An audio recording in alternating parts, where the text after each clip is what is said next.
All right, welcome to the Chazz Palminteri Show. It's Monday at 11 o'clock. You know what that means. We have a new show today. That's right. And before I tell you who's here today, don't forget, I'm doing my one-man show all over. If you haven't seen it, please come to see it. It was voted best show of the year in Las Vegas. And it's a great show. It was a hit on Broadway, and now we're doing it all over the country. Where we're going to be? Okay, April 1st. April Fool's Day. We're going to be in Atlantic City at the Ovation Hall, Ocean Casino, almost sold out. You better get your tickets now. Atlantic City, New Jersey, Ovation Hall at the Ocean Casino. April 23rd, Englewood, New Jersey at the Bergen Pack. April 23rd. What's this? September 4th. No, that's June. I'm sorry. June 4th. I'm sorry. That's John, my producer, correcting me. At the Richfield Theater, the Richfield Playhouse in Richfield, Connecticut. Okay, June 11th, I will be at the Paramount in Huntington, New York. I love the Paramount. It's a great place. You got to go there. Okay, September 16th, Millville, the Lavoie Theater, Millville, New Jersey.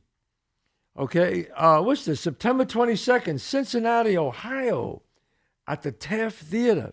Check it out. And October 14th at the Akron. Akron, Ohio. Akron, Ohio, at the E.J. Thomas Hall. That's September 14th. And September 20th, I'll be in Reading, Pennsylvania at the... Santander. What is that?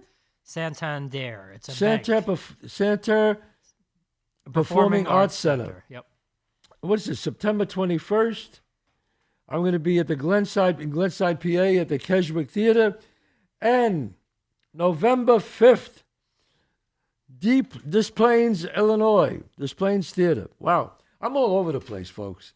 You got to come and check out the show. And as you know, every Monday we got the podcast. And don't forget my ChazzPalminteri.net. You can get all the merchandise. The saddest thing in life is wasted talent. This is the card. It's a great gift for you, for somebody young you want to inspire, or somebody old who wants to get off their ass or do something. So I have, you know me and my guests, I have an eclectic group of guests. Academy Award winners, Tony winners, Grammy winners, professional fighters, Larry Holmes, boxers. I love to have just different people on my show. I never had a casting director, ever. And I teach a class on how to audition, but I never had a casting director. So what did I say to myself? I said, okay, if I'm going to get a casting director, then I want the biggest casting director. I want the best casting director. I want somebody who could really teach my actors and people in the business not only the craft, but it's what to do, how to get a job. Because you have to see the casting director before you see anybody. She is the gateway to everybody. So I have somebody who she cast Bronx Tale on Broadway. She cast many things, obviously, since then. She cast the tour. I like to introduce the one and only Merri Sugarman. Merri, how are you, Merri? Hi, I'm good. I'm so excited to be here. Thank you. Well, no, listen, I always said, you know, if I'm going to have a kid, people always said, Chazz, you know, every time I teach a course, they always go, should I do this? Should I do that? And I go, you know what? I'm going to have Merri Sugarman on the show. This way you could hear from the person who does it. But before we get into that, Merri, tell us, you started out in the theater, right? Yeah, I did. I was an actor when I was a little girl. I studied theater at Emerson College. I have a BFA in musical theater from there. Emerson, great school. Yeah, in Boston. Yes. Yep. I did the tour of Les Mis pretty quickly after I got out of school. After that, I went on the road with some other things, and that led me to Los Angeles. And in Los Angeles is where I became a casting director. I was actually kind of feeling a little not happy as an actor, and I was working, so that's like kind of a red flag that you should really like listen to when you're not happy and you're working, right? And a friend of mine came to me and said, I know you're feeling a little at sea. They're looking for a casting assistant at the place that casts my show. He was the line producer at Seinfeld. And they were doing, it was a big casting company at the time, Lieberman Hirschfeld. They were doing a lot of TV. And yeah, he's like, I think you should interview for this. And I never looked back. Like, I never missed acting. I never. Wow, that's a blessing. Yeah, no, I know. That's a blessing. I know, but I felt like it was, the line producer of a different show. Lieberman Hirschfeld was casting Seinfeld at the time. He was working on a show called Grace Under Fire with Brett Butler, starring Brett Butler, who was a big comedian at the time. Wow. Yeah. And there was something so energetic and vibrant and creative about this casting office. And I was like, I think this is where I want to be. And I never looked back. And you never looked back. Wow. Now, I have to ask you, I want to jump ahead for a second. As a casting director, do you know what you're looking for? Do you sense, as soon as a person walks in the door, you go, she could be the one, he could be the one. Do you feel that immediately, or you wait until they start? I wait. You wait. I do wait. I think that, basically what happens is I'll have a concept meeting, right, with the creative people, with the writers and the producers and the directors who think they know what they want, but don't always know what they want. Right. And a lot of times you're kind of waiting for an actor to come in and put something out there that's not necessarily on the page. I know if it's right physically because they've told me sort of what kind of a silhouette they're looking for, although it changes sometimes when a person comes in and they're not what anybody was expecting, but exciting. And I how do I want to put this? I try and reserve my judgment until the actor's done their work, because most actors work really hard on their auditions. They make strong choices, and I don't want to. I want somebody to let me finish before they pass judgment. So I try and make sure I do that with actors too. Now I could be wrong, but I tell my students when I teach a class on how to audition, I said, look, they want to see your emotional equipment. They want to see you make choices, not just be blah. I mean, am I wrong by telling them that? No, vagueness is the enemy. I think that a lot of young actors are afraid to make choices that are too bold or specific. Yes. Because they're worried that, what if it's so specific and then it's wrong? But for me, if somebody makes a bold choice and it's truthful and it's smart, it might be wrong for what I'm looking for, but I'm going to work with them. I'm going to either ask them to make an adjustment, or I'm going to go, not right for me, but I got to make sure to pass their name along to this casting director or that person. Exactly. Because good acting is good acting. Good acting is good acting. And a lot of times, Merri, sometimes the best actor doesn't get the part. Isn't that correct? Yeah, I'd like to say that was wrong, but a lot of times the best actor doesn't get the part. It's the best actor with the right amount of talent. Yeah, and ticking a lot of different boxes. There are other people that they have to work with. The look has to be right. With musicals, the voices have to blend in a certain way. It's not always about just the best actor.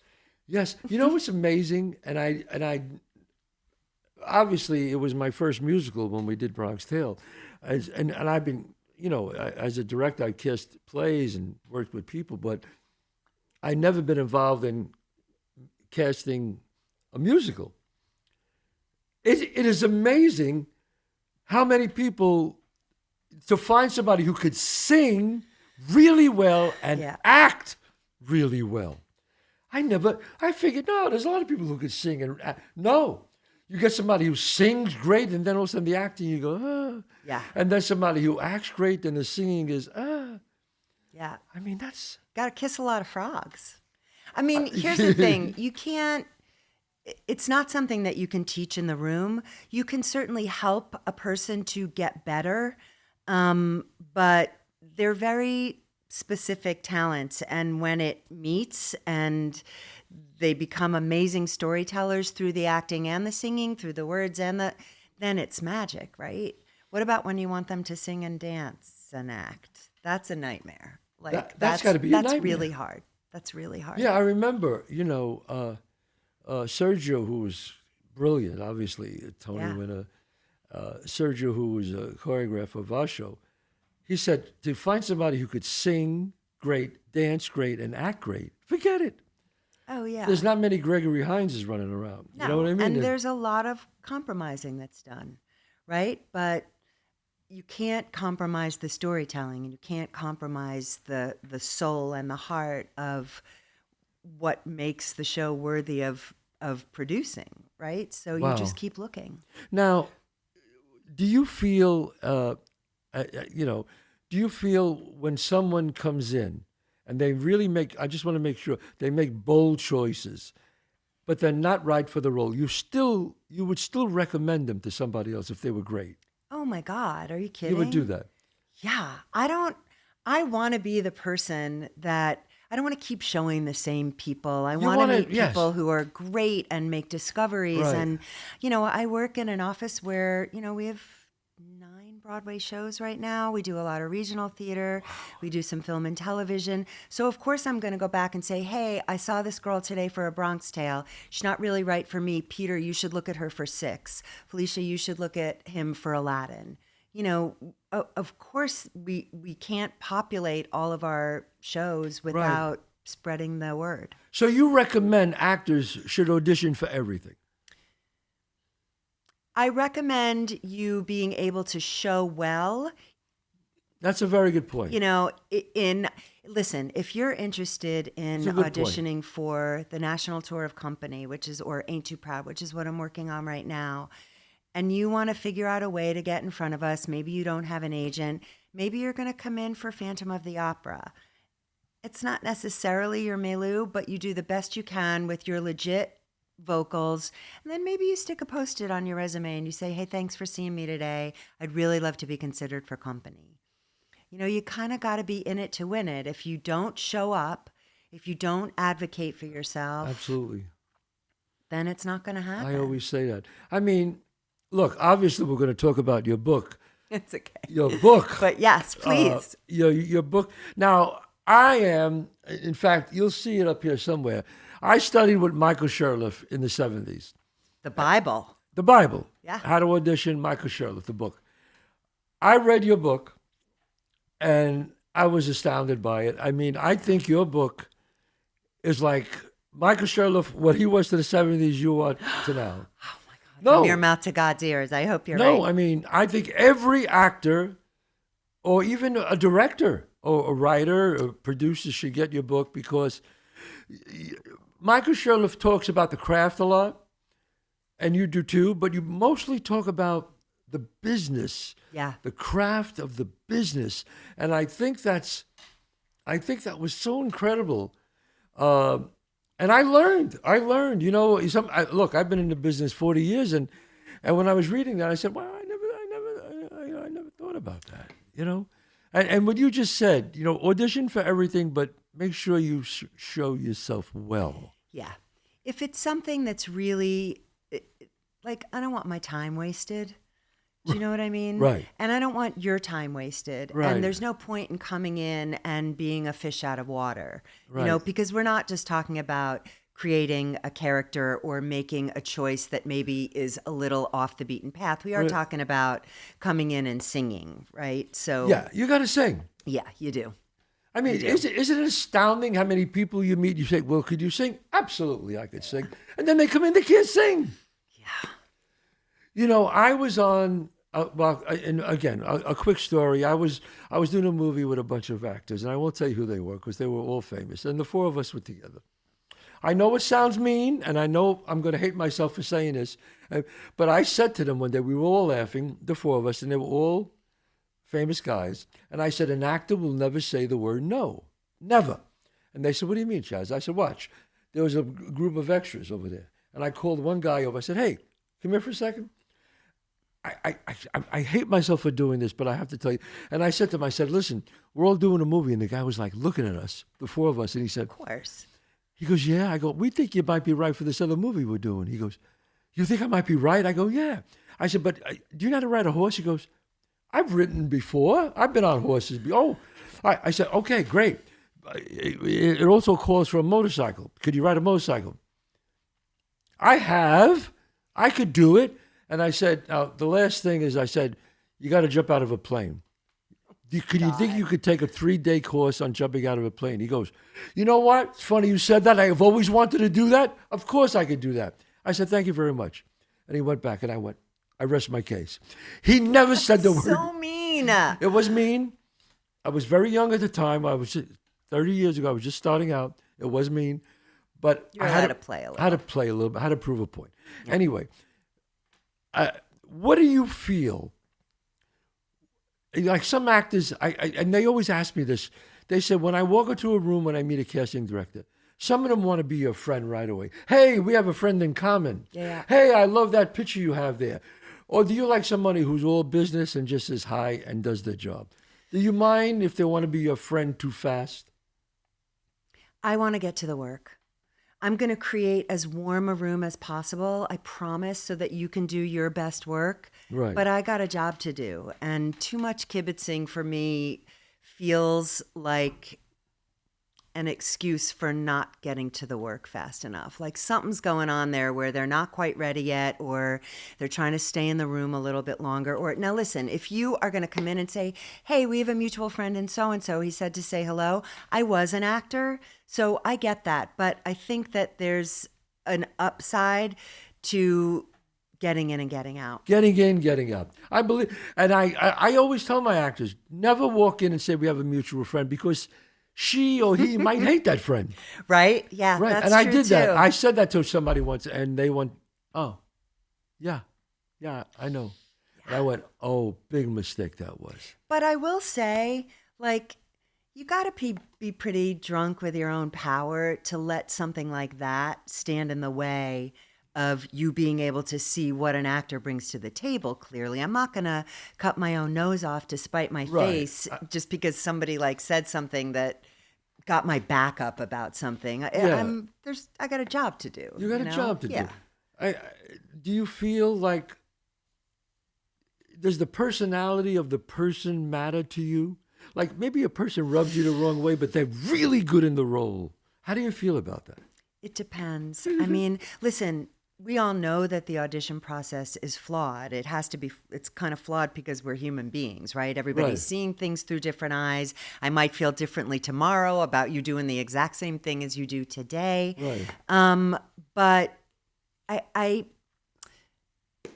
wait, what was the question again? No, the question was if the person just rubs you the wrong way. Oh, yeah. Okay. So it's not about me. It's just something about Not them about me. Yeah. But I will say that there are certain people who I don't need to be their friend, but if I feel like somebody's like just sucking all the life out of the room, I'm going to think about my creative team and go, this director is not going to be okay with that.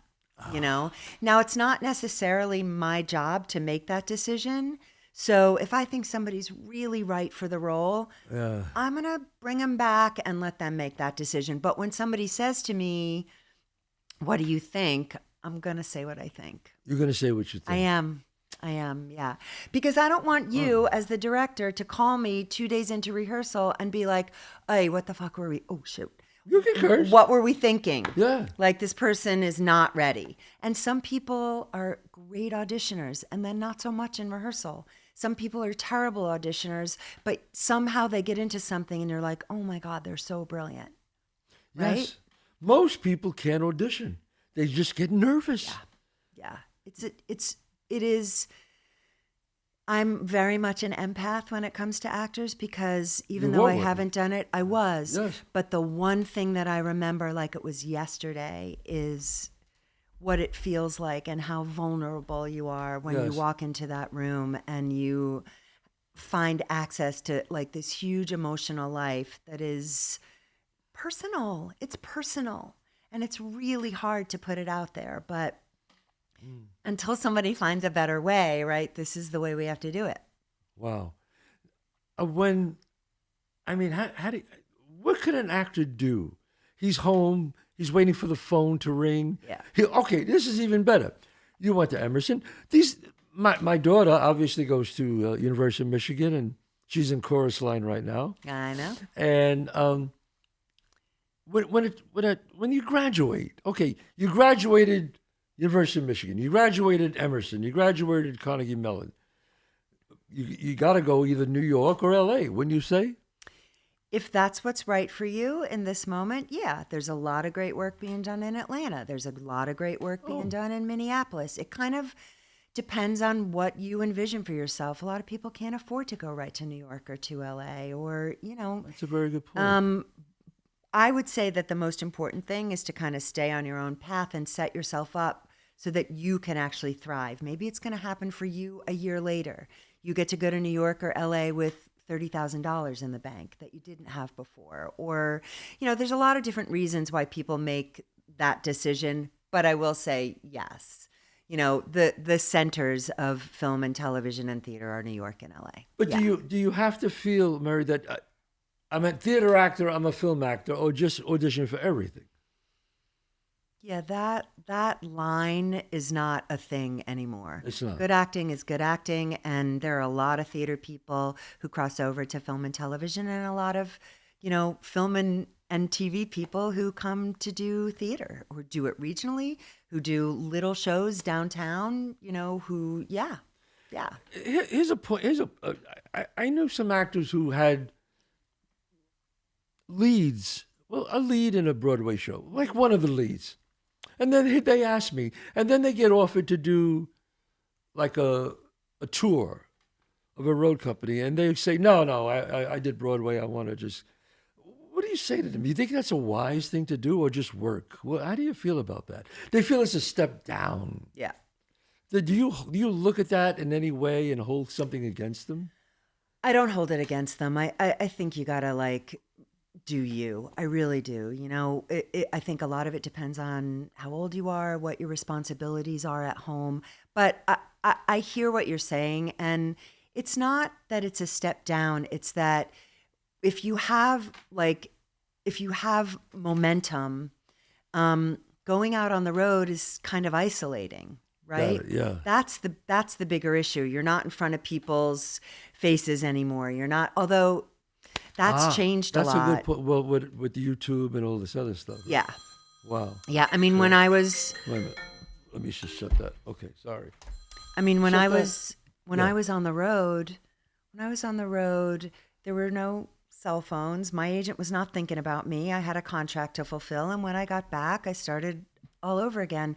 But I got to tell you, I did some, I did Les Mis. They were shows that started to sort of catapult me to a different thing, but I still went right back to waiting tables. I didn't know when the next job was coming, and I didn't know if it was coming. That's kind of the life of an actor. Right. Yes. Is. I remember Michael Sherlock. I remember Lee Strasberg when I studied with him in the 70s. They said, both of them said it in different terms, but if you want to be an actor, you got to starve. Yeah. You got to, because I was going out on the road. I was in a band at the time making money, not a lot of money, but making a good living. Yeah. And then they told me, hey, if you want to be serious about this, you got to stay here and work on your craft. And that's when I quit the music and I started working. That's the thing of it, really, is that you got to commit to it. You got to commit to it. And most people kind of don't realize what a marathon it is. Definitely not a sprint. So, Merri, the Broadway musical. Okay, you cast the Broadway musical. And you mean A Bronx Tale? A Bronx Tale. Yes. That's right, A Bronx Tale. I mean, did you find that difficult when you got that assignment? Scary as fuck. Oh, no, it's okay. Yeah. I mean, it was you, it was Robert De Niro, it was Jerry Zaks, it was Alan Menken. It was sort of like... Glenn Slater. Yeah. Sergio Trujillo. What the hell? Wow. It was a lot of great people. Yeah. So you really wanted privileged. to be really right with it. You wanted it to be right. I mean, the great thing about it was Jerry Zaks, and Bob De Niro, they co-directed it. And they both complimented each other because Bob was very detail-oriented. He wanted certain things. He wanted the collars. He wanted everybody to look a certain way. Yeah, he And- was and all about the authenticity. authenticity. And He didn't want wise guys dancing, singing.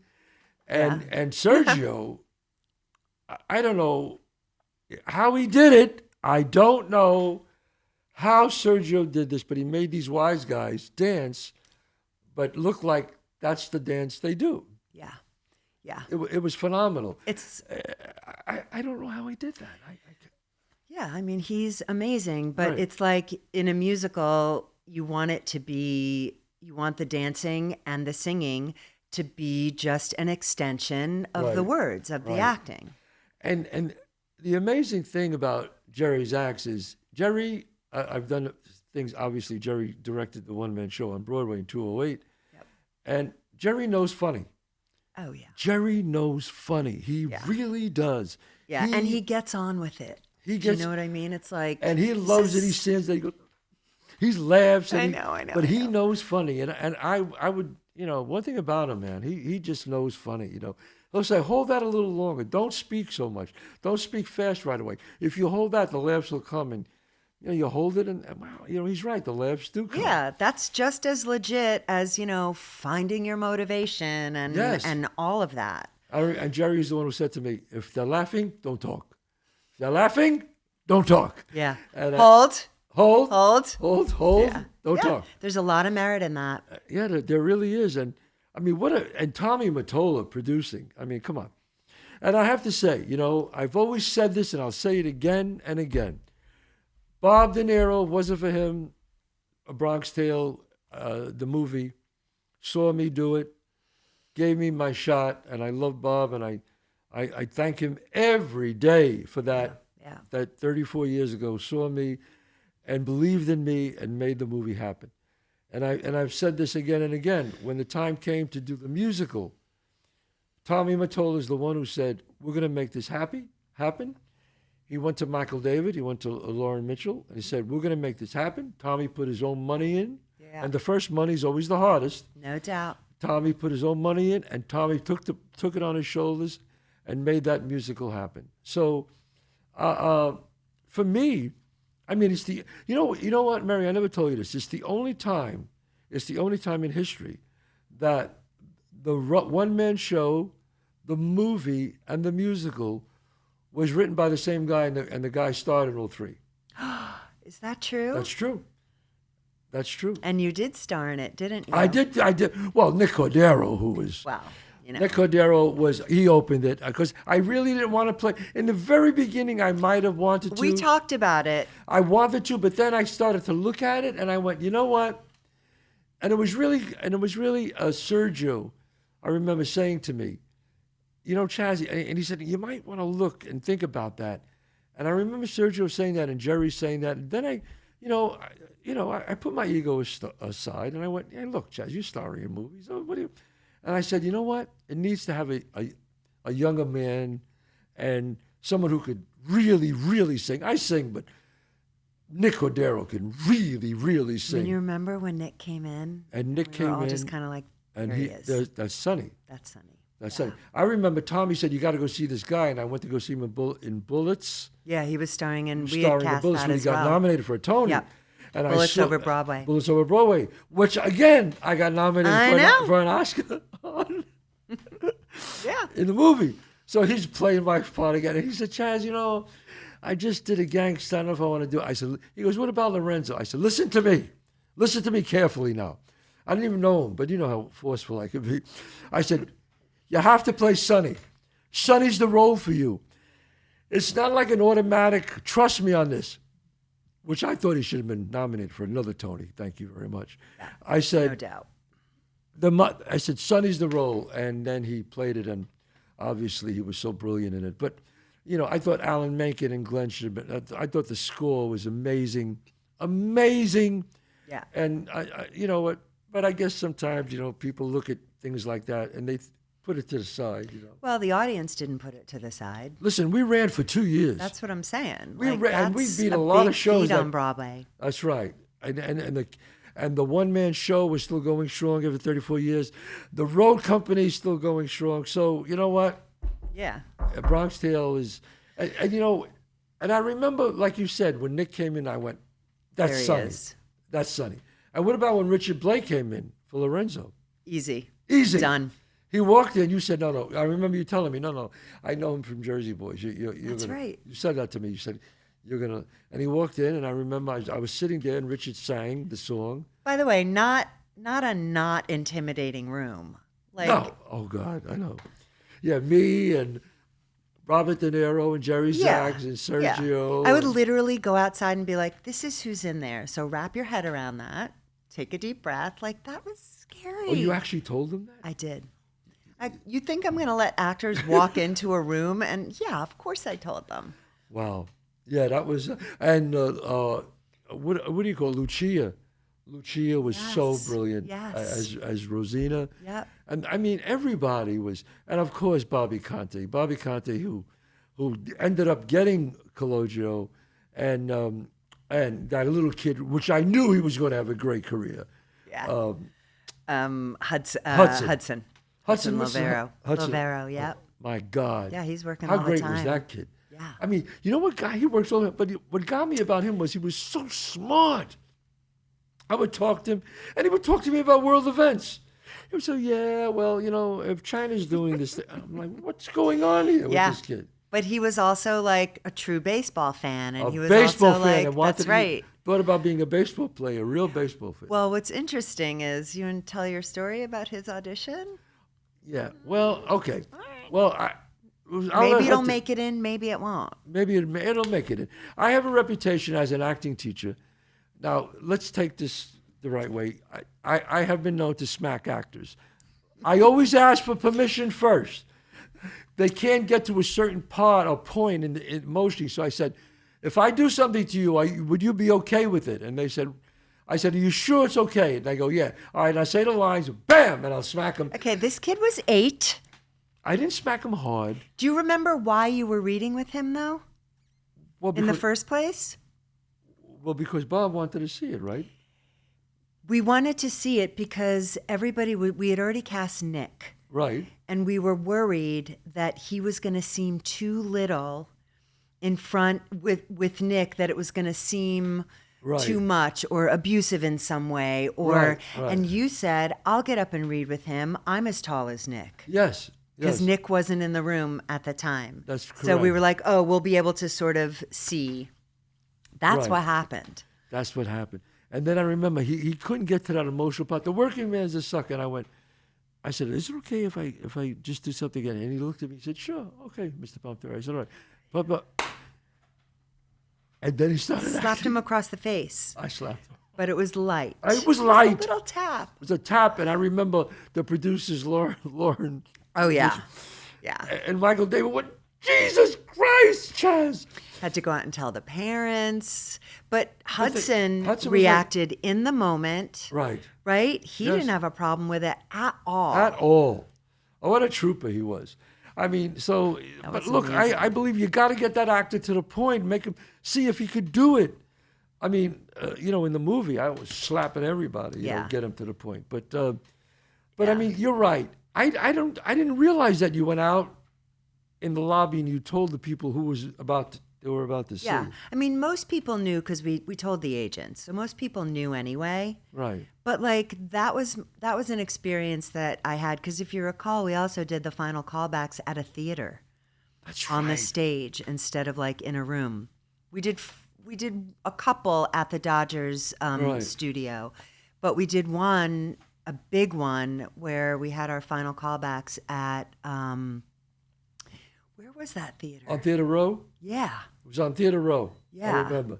On 42nd Street. I forgot the name of the theater. Yeah. You know what? It's amazing. I mean, we had such a great cast. Bobby Conte, who obviously went to do Company.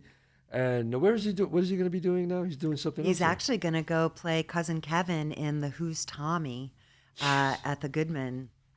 What a career he has. Yeah, he's doing great. I've seen his solo show. It was great. I've seen Richard Blake's solo show. It was great. Yeah. I've seen what great actors came out of that Bronx Tale. No doubt. And they're working all the time, and a great dance team. And a family. A family. And they all said to me, I've been in other Broadway shows before and after, and none was ever like this. Yeah. Because I would I used to love to take everybody out to eat. I had everybody over Yeah. the house, and It's a lot of fun. It's really fun. it was really a lot of fun. I mean, I have to ask you what I remember somebody asking me this question. I said, you know what? When I have Merri on the show, I'm going to ask her if an actor is in the third year or second year of Michigan or Carnegie Mellon, and they audition for a part, and it's okay, it's on Broadway, and they get it, or they audition for a part on the road of Les Mis, and they get it, like a big part, and they get it. They're actually that good to get it. Should they? Some people say they should not leave school.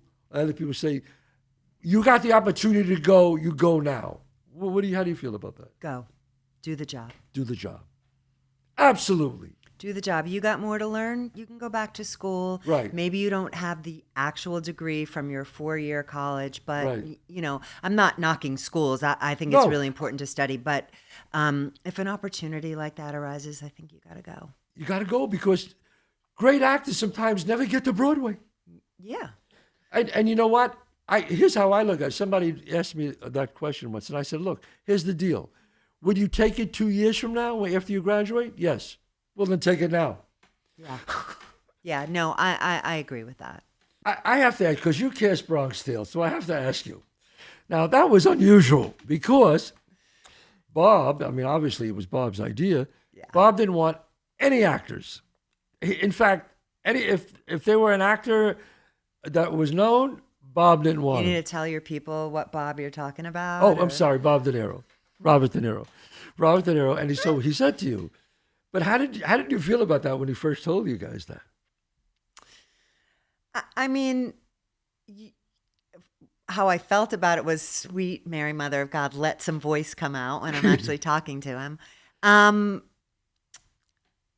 I wanted to serve him. I wanted to give him what he wanted. But I also knew that he was going to be involved in the audition process. He would soon come to see what was needed. It's just different. And he was incredibly collaborative, as were you. Do you know what I mean? Right. I felt like good actors do, when you don't know something, you sit back, you learn about it, Right. and then you come back and you say, yeah, now that I know how this works, this is how I want it done. Right. And then it's valid. And you both were very smart. And Tommy, too. Yeah. It was kind of a new Right. world for everybody, right? Right. I mean, like when we cast the movie, we had nobody. Yeah. That was there. But when we cast the musical, we had to have some trained actors because there was dancing and singing. Yeah. And acting. And acting, right.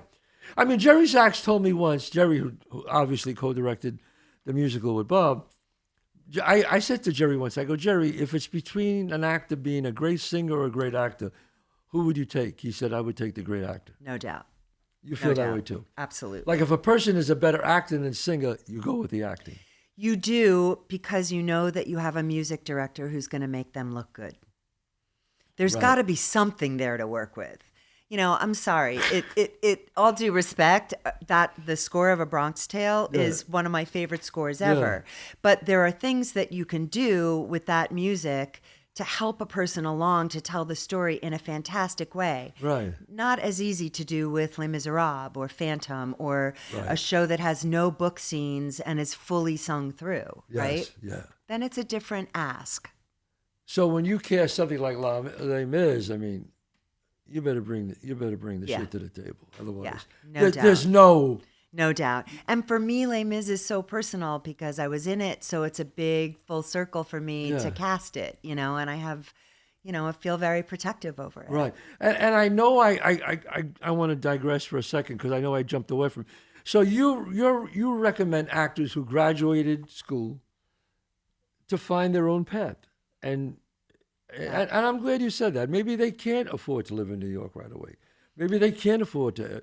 So the worst thing, it's not the worst thing if they could stay where they are and just get up some money and, and try to get in some local productions and just. Absolutely. Look, you got to do what you got to do.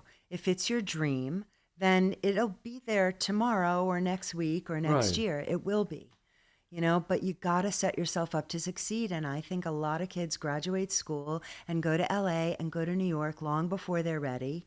And then they're kind of shit out of luck. Just because somebody's going to thrive right away. And I also think that social media makes this challenging, and the college showcasing makes this challenging because it all becomes so competitive, and somebody's always around to tell you there's only one way to do it. And if you don't do it this way, it's not going to happen. And that's just bullshit. It's just not true. It's not true. Wow. Do you go to the college showcases? I do. Yeah. I do. Yeah, Everybody in my office goes. You all go. Yeah, I mean, we don't all go to every single one. We tend of to like course. divide them up, but yeah. Yeah, I mean, I remember when we first did Bronx Tale with Bobby Conte. Bobby's about to do the Who's Tommy Yeah, for me at the Goodman Theater. He's Oh, going to play Bobby. Cousin Kevin. there's a classic thing of Bobby Conte, who auditioned for the Paper Mill when we were doing it, before we went to Broadway, and he wasn't ready, and he worked really hard, and he came back in a year when we went to Broadway and got Yep. the part. That's right. It's a perfect example of.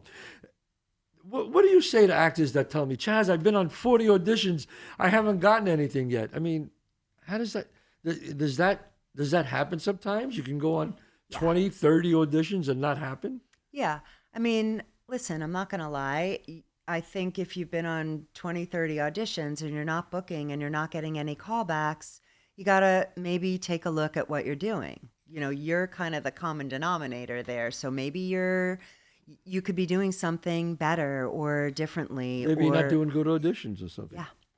Yeah, but you should Yeah. be getting some callbacks, right? I think so. But it's also, look, there's a culture right now that is, how do I want to say No, this? I guess you just got to say Yeah. it. I just think that actors tend to be very myopic, Right. About what it is that they want, and in particular how they see themselves. And I think it's really important to be open to what a second and a third and a fourth pair of eyes has to say when they see you. Yeah. Because when that happens, actors go like, oh, that's not what I'm trying to get across at all. And it's like, well, that's how you're coming off. And 3 people have now told you that. So you need to look at this, go to class, get some coaching, Right. talk to some people that you trust, change things up a little. What do they say? The definition of insanity is doing the same thing over and over again and expecting a different result. Different results, right. But I think that Yeah. there are a lot of people working on Broadway right now who aren't the most talented, but they worked harder. They just worked on Yeah. it. I want to talk to you about your book, obviously. Tell us about the book. You decided one day, you know what? I think I'm going to write a book. You know what? A couple of years ago, right before the pandemic, a friend of mine were sitting and talking, and I was talking about things that I was seeing in auditions that I knew actors, there's so little that an actor can control, but I was like, but there's stuff that they can control that they don't know that they can control. And my writing partner, Tracy Moss, said, you should write that down and tell them. Like, that's valuable information. And then I started to think about how little I knew about the rooms that I was walking into when I was auditioning. And and it kind of turned into a book. And a lot of it has to do with the business of the business and how to advocate for yourself and what's appropriate and what's not, in my opinion, in my experience. Yeah. Like I always tell the actors when you go into an audition, props, forget it. Food, forget it. Disaster. Disaster. Disaster. You hear that, actors? Props, disaster. Food, disaster. You never need a prop, ever. Ever. Yeah. Not in an audition. Phones, cigarettes, things like that. No. Umbrellas, zip on the umbrellas. Like, if I told you how many actors I've seen like walk in Right. and open an umbrella and I'm like, and scene, we got a problem here. Because Listen, less is more, right? Less Yes. is more in your choice making, you cannot show your entire bag of tricks in 2 minutes in the room. Right. So make a choice, tell the truth of it, and get out. And you don't need, listen, if you want to pick up your phone and like, oh shit, put it back in your pocket. The problem with the props is that it's a bit, right? There's got to be a beginning, middle, and end to the bit. And it's like, do you really need that? You know, Right. if you don't need it, Yeah. shave it off. Do not do it. Right. Do not do it. You know, Another question I wanted to ask you. If an actor flubs a line, but they're really good, does that bother you? don't care. Nobody cares about that. Nobody cares. You Sorry. hear that? Nobody cares, see? Nobody cares. This is coming from the top right here. Don't worry if you flub a line. If you're doing a musical and you're a great singer, but you happen to be hitting an off note, does anybody care about that? That's what rehearsal's for. Like nobody, this is an audition. I just want to see how you breathe the air of the play. What your choice is about it, depending on how much you know about it or not. You got to make some strong choices and tell a truthful story that's going to move people, you know? Do you find most people who come into audition for you are nervous? Yeah, Most, though. of course. Would but you like, tell somebody go back, do it again, go out and take a break and come back in again? Do you ever say that? It depends sometimes, but usually once they've done it once and their nerves have, I'm Yeah. giving you a little shimmy here. Once they've done it once and then their nerves have been kind of shook off. Right. Because no matter what kind of adjustments you give or how beautifully an actor takes them, not to take anything away from how hard it is to do that, it's always better the second time. Always. So you know what? Your audition should be the second time. I don't care if that means you're singing at the top of your lungs, walking up 8th Avenue. You got to know what you got. Rent a room for 5 minutes before you go in. Sing at the top of your lungs. Go through your lines. Let the audition be your second time. But that said, I also think that you have to have some kind of a practice that you do for you that kind of quells your fears a little bit. Yes. Maybe it's meditation, maybe it's praying, maybe it's physical, something Yes. that you do. I teach the thing with the white light, having the white Yeah. light, you know. I like a beta blocker. No, I'm just kidding. Wow. I mean, what is it? So tell us, I just want to, because this book, when I was reading it, what are some of your favorite parts of the book, or you find that people really love about it? I think what's ringing true with people is how to actually nurture relationships in the business that then move you further along because you're at the forefront of people's minds. I think that people are making way too much out of this new kind of self-tape situation, which PS isn't so new. Yeah. That's something that is the topic of great debate. Whether, some actors love it, some actors don't.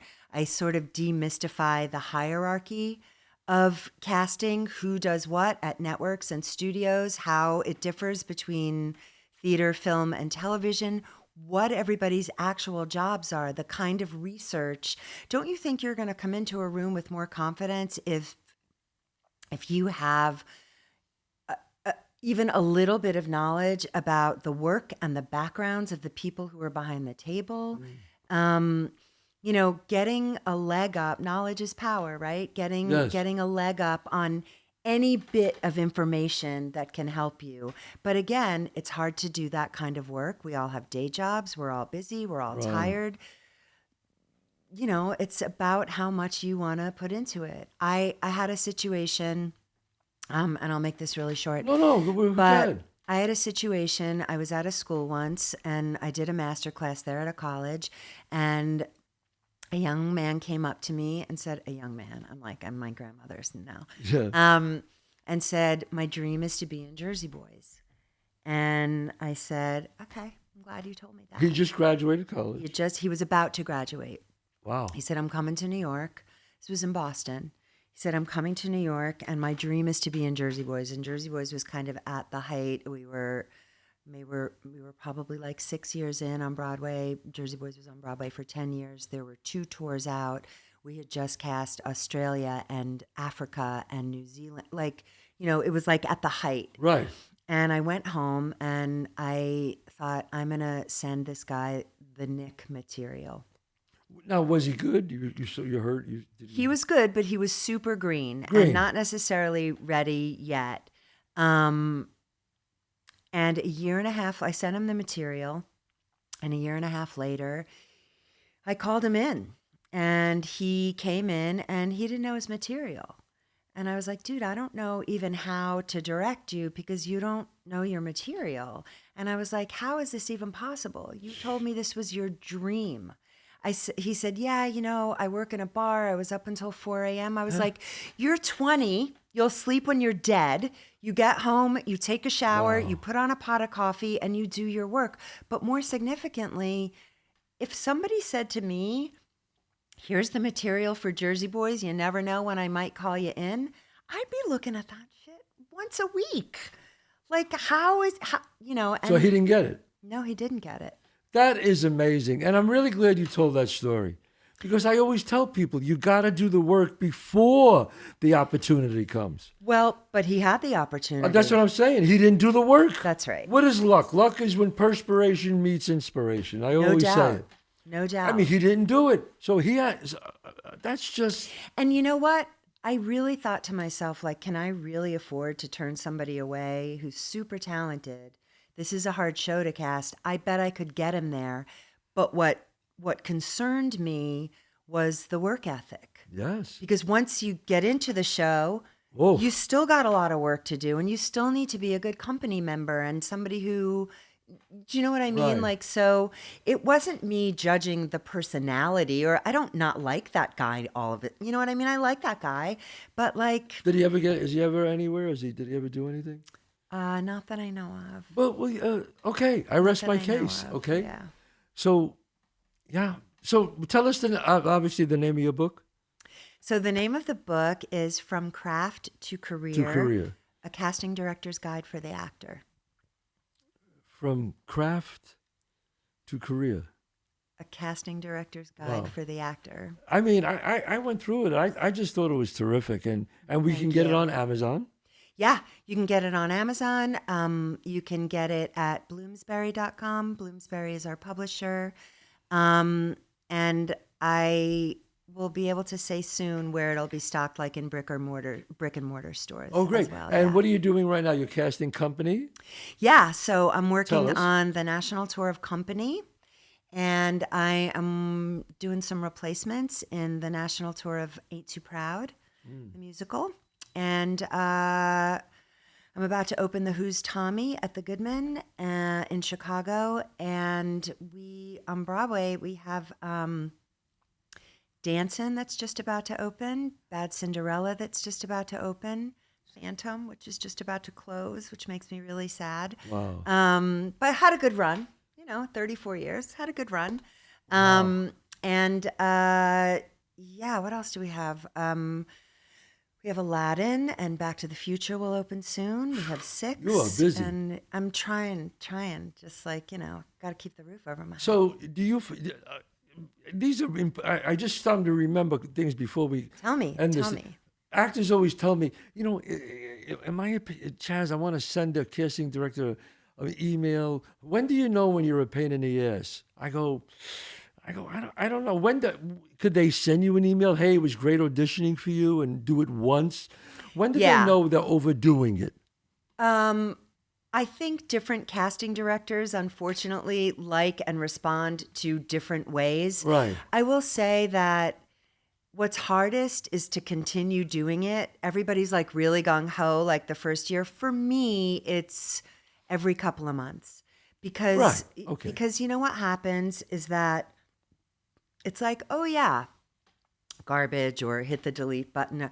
Oh yeah, garbage, or hit the, oh yeah. Now it's 6 months later and I'm like, I'm so glad that person just wrote me because now I've got something for them. Now I got to like stick a Post-it in that folder and remember that I want to bring that person in.